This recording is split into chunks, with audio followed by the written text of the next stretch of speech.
Ano nga bang history ng takoyaki dito sa Pilipinas? Mga kayamis, nagsimula ang takoyaki business dito sa Pilipinas noong 1990s.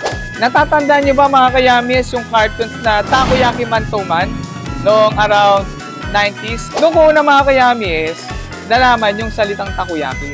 And from then on, no, unti-unti nang pumapasok ang takoyaki dito sa Pilipinas. At yun nga, nagsimula nga siya ng 1990s. Dinala siya ng mga Japanese dito sa Pilipinas at nagsimula talaga siya dito sa Metro Manila.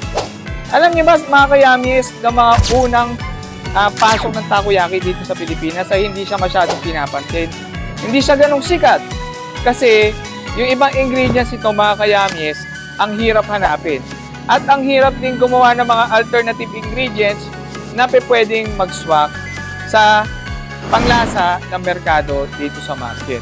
Pero yun nga mga kayamis, pumasok ang around 2016 to 2020, unti-unti nang sumisikat ang takoyaki, lalo na nung 2020s nang pumasok ang pandemic.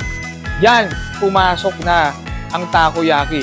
Lalo at nagkaroon ng marami nagsusulput-sulputan ng mga iba't ibang takoyaki business dito sa Pilipinas.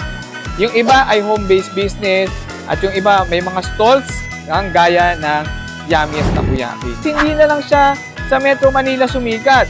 Kumalat na rin ito sa iba't ibang lugar, di lang dito sa Metro Manila, kundi sa Luzon, Visayas at Mindanao. At isa dyan mga kayamies, meron tayong franchisee ng ating Yummiest Takoyaki dyan sa Antimonan, Quezon. Kung saan, mga kayamies, nag-o-offer sila ng ating buy one take one na takoyaki na pangbalakasan na restaurant quality yan, mga kayamies, no? Yang ating mga takoyaki dyan ay napaka-affordable lang, no? Biruin mo, buy one take one na takoyaki, 80 pesos lang. Yung 4 pieces mo, magiging 8 pieces. Yung 8 pieces mo, magiging 16 pieces. For as low as 150 pesos lang, pasok na pasok sa budget mo. Plus the fact na ang takoyaki na ino-offer natin sa market ay restaurant quality na pangmalakasan. Kaya talagang masasabi mong super affordable ng takoyaki na to sa market.